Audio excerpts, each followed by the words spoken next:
መቴን አሳያችሁኝ። እኔ ትላንት ደካማ ነህ ብላችሁ ዛሬ ጠንካራ ነህ ብትሉኝ የምሰማችሁ ይመስላችኋል? አንተ ያማል እንዴ? አዎ እናቴን ያጣኋት ነው የምልህ። እንደውም በጸጸት ዓለም ጋር ከመገረፍ ገላግለኝ እና ጨርሰኝ እና እኔ ቅዱስ ላይ ነው እንደምትገላገለው። ሌላ አማራጭ ተጠቀም።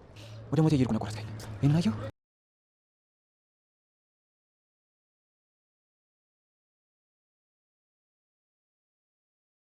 በእናቱ ሞት ተስፋ የቆረጠው ኪራ ዛሬ ላይ ልቡ ተሰብሯል። እንዲሁም በጭንቀት ላይ ነው። በዚህም ጓደኞችና ቤተሰቦቹም ታናሽነቴን ነው ያሳያችሁኝ፣ አሁን የእናንተን አካሄድም ሆነ እንደናንተ ማስመሰል አያቅተኝም በማለትም የማይሆን ውሳኔ በመወሰንም እንግዲህ መንገድ ላይም ሆኖ የመኪና አደጋ ሊያጋጥመውም ነበር። በዚህም ሰውየውም ደንግጧል። ሰላም የተወደዳችሁና የተከበራችሁ የዚህ ቻናል ተከታታዮች እንዴት ናችሁ? እኔ ደህና ነኝ፣ እግዚአብሔር ይመስገን። በያላችሁበት የዓለም ዳርቻ ሰላማችሁ ብዝት ትርፍ ይበልላችሁ እያልኩኝ ዛሬም በአዲስ ቪዲዮ መጥቻለሁ ማለት ነው። ይህም በጽናት ድራማ በክፍል 69 እንግዲህ እንዳያችሁትና እንደተመለከታችሁትም በባለፈው ያየነውና እንዲሁም ቪዲዮ ያቆመውን ለትውስታ ያህል ገለጽ አድርገን ወደ ቀጣይ እንሄዳለን ማለት ነው። ይህም እንግዲህ የኪራ እናት ከዚህ ዓለም በሕይወት በመለየቷም ኪራ በጣም እንዳዘነና እንዲሁም ቤተሰቡ በሀዘን ላይ ነበሩ። ዛሬስ ምን ተከሰተ? ምን ተፈጠረ? ታዲያ ዛሬ አሁን የኪራ አባት ወደ ቤቱ ሊመለስም እንዲሁም ወደ ስራ ለመመለስም ቤተሰቦቹን እንዲሁም ጓደኞቹን ሰብሰብ አድርጎም ኪራን አደራችሁን እናንተ ናችሁ ያላችሁኝ በማለትም አሁን አደራም እየሰጣቸው ነው። በዚህም ኪራ በቃ አይዞህ አትጨነቅ፣ እንዳስጨነቅኩ እኮ ይገባኛል አባዬ በማለት ሲጣራም አሁንም የኪራ አባት በእኔ እምነቱን አጥቷል፣ ስለዚህ ድጋሚ አባቴ አይለኝም በማለት ተስፋ ቆርጦም ስለነበር አባቴ አልከኝ በማለትም አሁንም የአባትነት ፍቅሩንም ያሳየዋል። እኔ እወድሃለሁ ልጄ፣ አንተ በጣም የምሳሳልህ ልጄ ነህ በማለትም አሁንም ፍቅሩን እየገለጸለት ነው። በሌላ በኩል ደግሞ ጽናትና ኪራም የህይወት አጋርህን በሀዘንም ሆነ በደስታ ጊዜ እንዳትለያዩ ብሎም ቃል እያስገባቸውና እንዲሁም መሀላም እያስማላቸው ነው። ታዲያ የኪራ አባትም ወደ ስራው ተመልሷል። በሌላ በኩል ደግሞ የኪራ የልቡ መመለስም ያስደሰታት ጽናት አሁን ላይ ኪራ በእንደዚህ አይነት ሆኖ ስላየሁት በጣም ደስ ብሎኛል ትላለች። እንዲሁም እምሩ በሀዘን ምክንያት ሰርግሽ እንደዚህ መሆኑ አልከፋሽም ስትልም ጠይቃት ነበር። ታዲያ ጽናትም እግዚአብሔር የፈቀደው ነው የሚሆነው በማለትም ትመልስላታለች። በመቀጠልም ሁለት ሲንግሎች ኬብሮምና ሰናይት አሁን ከአንድ ሳሎን ላይ ሆነውም ሁላቸውም አያዋሩም። ሰናይት ከራሷ ጋርና እንዲሁም ከስልኳ ጋር በምስቅበት ሰዓትም ኬብሮን ምን ያስቅሻል ይላታል። እንዲሁ ነው ስትልም አሁንም ድጋሜ ሲስቅባት፣ ሰናይት ግን በጣም አኩርፋለች። ምንድነው የሚያስገለፍጥህ በማለትም ቅን ሳትመልስለትም አሁን ደግ ደጉን ሳትመልስለትም ተናዳ ተነስታ ትሄዳለች። ኬብሮምም እንዲሁ በተፈጥሮ ተጫዋችና እንዲሁም በተጨማሪ የሳይኮሎጂ ባለሙያም ስለሆነ የሰዎችን ሁኔታም ስለሚረዳና እንዲሁም ፈገግ ማስባል ስለሚወድ አሁንም ጨዋታውን ቀጥሏል። ታዲያ ሰናይት በዚህ ጊዜ በጣም ትናደር ነበር፣ እንደ ለከፋ ነበር የምትወስደው። በመቀጠልም ናሆም ኪራን እያጽናናው ነው። በዚህም ደግሞ እባክህን ይህን ጥቁር በጥቁር አንሳው እያለው ነው። ይበቃሃል በማለት ይነግረዋል። ኪራም እሺ በማለትም ይመልስለታል። ታዲያ ሰናይት አሁንም ለእምሩ ትነግራታለች። ይሄ ኬብሮም የሚባል እኮ በጣም አድርቅና እንዲሁም እየለከፈኝ ነው አናደደ በማለትም እየነገረቻት ነው። ታዲያ እምሩም ምን አለሽ ምን ብሎሽ ነው በማለትም ስትናገር አሁንም እንደሚገለፍጥብኝና እንደሚስቅብኝ ነው ያየሁት፣ ስለዚህ እሱ ደግሞ ምን አይነት ልጅ ነው እያለችም ትናገራለች።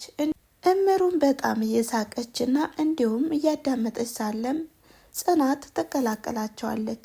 ጽናትም ምን ብሎሽ ነው ኬብሮን ስትላትም እሷም ተናዳ ትሄዳለች። በዚህም እምሩና ጽናት እየሳቁባት ነው። ፍቅራቸው የሚያስቀና እምሩና ናሆሜ አሁን ላይ በሀዘን ላይ ቢሆኑም እንኳን ደስ የሚል ፍቅር ላይ ናቸው።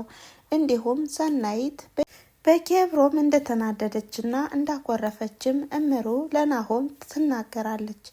ጽናትና ኪራ ኬብሮምም አንተ ሰናይትን ምን ብልሃት ነው እያሉትም ነው። አስከፍታት ከሆነ ይቅርታ ጠይቃት፣ በኋላ ከዚህ ቤት ትመጣለች ትላለች ጽናት። በዚህም ኬብሮም እረ አልገባኝም ምንድነው ያልኳት በማለትም ግራ ተጋብቷል። ታዲያ ጽናትም ለሰናይት ትደውልላታለች ስራ አግዢ በማለት። ሰናይትም የትኛው ምግቤ ይጣፍጥ ብለሽ ነው አሁን ስራ አግዢኛልሽ በማለት በቃ ይሁን እመጣለሁ በማለት ስልኩንም ትዘጋዋለች። ሰናይትም ጽናት ባዘዘቻት መሰረት ወደ ቤት ትመጣለች። ስራም ጀምረው ሳለ በዚህ መሀል ግን ክኖ እንደሌለና መግዛት እንዳለባቸውም ይናገራሉ። ታዳ ጽናትም ወደ ሱቅ ትሄዳለች።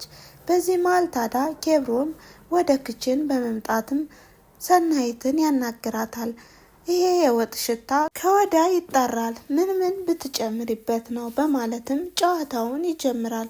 በዚህም ሰናይት እየተናደደችና እየተበሳጨች እኔ ባለሙያ ነኝ ሁሉ የተዋጣልኝ በማለትም ትመልስለታለች። ታዲያ በዚህም ምን ጨምረሽበት ነው ሲላትም ሰናይትም ኮሰረት በማለት ስትመልስለት ኬብሮን በጣም ሳቀባት። ለምንድን ነው የምትስቀው? ምንድነው ትገለፍጣለህ? ትለዋለች። አሁንም ኬብሮም ኮሰረት ነው ያልሸው አይደል በማለት ስቆ ይወጣል። በዚህ ሰናይት በጣም ተናዳለች። ኮሰረት ይላል እያለችም በጣም እየተናደደችና እየተበሳጨች ሳለም ጽናት ትመጣለች። ጽናትም አንቺ ምንድነው ኮሰረት ማለት ብላም ትጠይቃታለች። ጽናትም ሁኔታዋና ድርጊቷም ስለ አሳቃት ምንድነው ምን ሆነሽ ነው ስትላትም አይኔ እንኳን ምንም አልሆንኩ ትላለች። ከዛም ስራቸውን ሲጨርሱም ደረጃ ላይ ሰናይት ትወድቃለች። ሰናይት በጣም ስለወደቀችና ስለተጎዳችም እራሷን ስታለች። ውሃም ሲደፉባት ስትነቃም እሷ ግን ምን ሆኜ ነው እግሬ እጄ እያለችም እራሷን ታዳምጣለች። በዚህም ጽናትና ኬብሮም እንዲሁም ኪራ በጣም ደንግጠዋል። ምን ሆና ይሆን ምን ጉርቷት ይሆን እያሉም ታዲያ ሰናይትም ወደ ቤቴ እሄዳለሁ ስትልም ጽናትም በእንደዚህ አይነት ሁኔታ ሆነሽ መሄድ የለብሽም በማለትም ታስተኛታለች። እናም ከተኛችበት ክፍል ኬብሮን ሲሄድም ሰናይት ተኝታ ነው ያገኛት። ታዲያ ከራሱ ጋርም ያወራል። አይኮ ሰረቴ ደግሞ ተኝተሻል እያለም እናም ልብስ ለመቀየር ነበር የገባው። አሁን ደግሞ ስታይኝ ትደነግጫለሽ፣ ደግሞ እስከምትደነግጪ እንደዚህ ልብስ ላልብስሽ በማለት ልብስ ሊያለብሳት ሲልም ሰናይት ትነቃለች። አንተ ምን እያደረክ ነው በማለትም በድንጋጤ ትመልስለታለች። ኬብሮምም ጣራውን እየተመለከተ ምን መሰለሽ እዩልሽ እያለም ነገሩን ለማስረዳት ቢሞክርም እሷም ደግሞ አይ ደረጃ ላይ ወድቄ አልሞትልት ስል ጊዜ ከዚህ ደግሞ አፍነን ልትገለኝ ነው በማለትም በጣም በነገር ጠምደዋለች።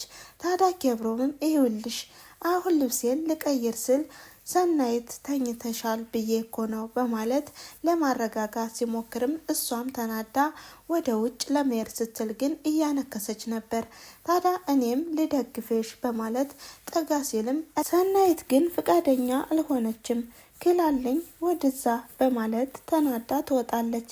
በዚህም እምሩና ሰናይትም ተገናኝተዋል። ይሄውላችሁ መሳቂያ አደረጋችሁኝ በማለትም እየተናደደችና እየተበሳጨች ትናገራለች። ኬብሮምም በጣም ይስቃል። በዚህም እምሩ መታሸቱ አይከፋም ትላለች። በቅኔም ትነግራታለች። ኬብሮምም እግሯን ሳይሆን ግሮሯንም መታሸት ይኖርባታል በማለት አሁንም ጨዋታና ሳቁንም ጨምረውበታል። በዚህም ሰናይት በጣም እየተናደደች ስለሆነም ወደ ቤት ብሄድ ይሻላል ትላለች።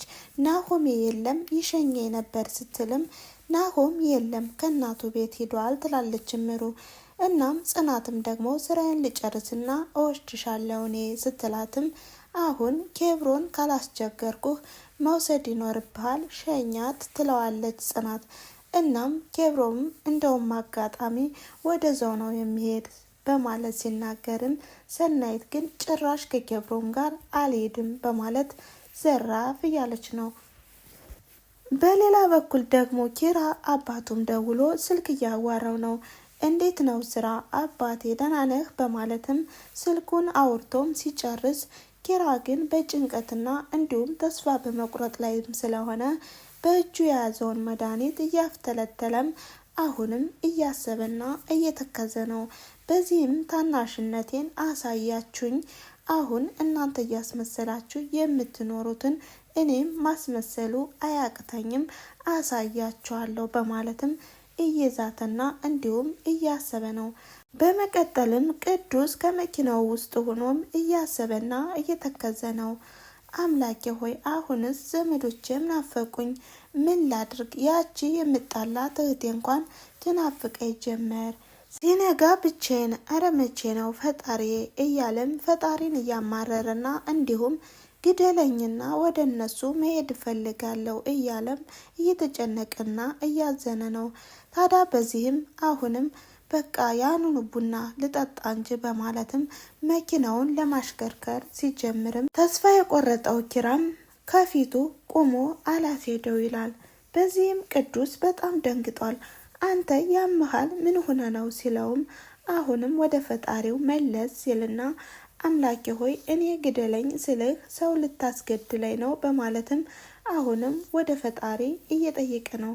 ታዲያ ከመኪናውም ወጥቶ ኪራን ደግሞ እንደዚህ እብደት ጀመራችሁ በማለትም ይጠይቀዋል።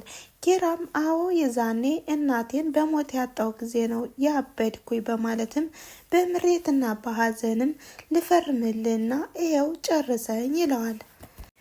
ሰውየውም በጣም ይደነግጥና ምን ማለት ነው እና ከቅዱስ ላይ ነው ወይ የምትዋጣው ይሄን ነገር በማለትም ሲናገር ተስፋ እንደቆረጠና እንዲሁም መድኃኒት እንደያዘም ሲያሳየው አሁን ቅዱስ በጣም ደንግጦ እንደውም ጠርሙስ ነገር እያጋጨን ብናወራና ከዛ በኋላ ብትወስን ይሻላል ብሎም ወደ መኪናው ይዞት ገባ። ናሆሜና ምሩ ደስ በሚል ጨዋታ መሃል ሰናይት ትደውላለች። ሰናይትም ኬብሮም ሊሸኛት ሄዶም ከቤት አልወጣም እያለም እየቀልዳትና እየተጫወተ ባለበት ሰዓት ነበር እባክህን ውጣለይ ስትለው ነገር ግን እምቢ ስላላት ወደ እምሩ የደወለችላት። ታዲያ እምሩም ምንድነው አልወጣልኝ አለኮ ነው ምትል በማለት እየሳቀችና እንዲሁም እየተጫወቱም ሳለ እምሩም አሁን ምን አይነት ነገር ነው ወይ ወንዶች እንደዚህ ናችሁ በቃ እያለችም እየተጫወተች ነው። ናሆሜም ሁሉን በአንድ ማጭድ ምንድነው ማጨድ በማለት እየተመላለሱ ነው። ሰናይትና ኬብሮምም አሁንም ምንድነው እንደዚህ የምትሆነው ቤቴን ለቀህ ውጣለይ ስትለውም እሷ ግን እያመማትና እንዲሁም እንደተጎዳችም ይነግራታል። ታዲያ ሆስፒታልም ልውሰድሽ እያላት ነው። በመቀጠልም ልቡ የተሰበረው ኪራ አሁን በስካር ላይ ሆኖም ሁኔታውን ለቅዱስ እያወራው ነው። ተስፋ እንደቆረጠና እናቱ በምን አይነት ሁኔታ እንደሞተች እንዲሁም ከቤተሰቦች ህመሟ እንደተደበቀውም ይናገራል። በዚህም ቅዱስ በጣም እየተገረመና እየተደነቀ ነው። ታዲያ ይህንንም ቤተሰቦቹንም በሞት እንዳጣና እንዲሁም እሱም ተስፋ እንደቆረጠ ይነግረዋል። ነገር ግን አንተ ሞተውብህ ነው አይደል በማለት ይጠይቀዋል ኪራ። በዚህ ስካር ላይ ሆነህ ግን እኔም ልነግርህ አልችልም፣ ነገር ግን ነገ መገናኘት እንችላለን በማለት እንዲሁም ከተገናኘን በኋላ ውሳኔ መወሰን ትችላለህ ብሎም አሁንም ኪራ ተስፋ እንደቆረጠና እንዲሁም ወደማይሆን ጉዞም እንደሚሄድም እየነገረው ነው። አሁንም ቤቴ ውሰደኝ እባክን ሲለውም የእኔ መኪና አሁን ነዳጅ ጨርሳለች በማለትም እየነገረው ነው። ታዲያ የዛሬው ቪዲዮ ያቆመው ከዚህ ላይ ነበረ። ስለተከታተላችሁኝና አብራችሁኝ ስለቆያችሁ ከልብ አመሰግናለሁ በማለት መልካም ጊዜ ቻው ቻው።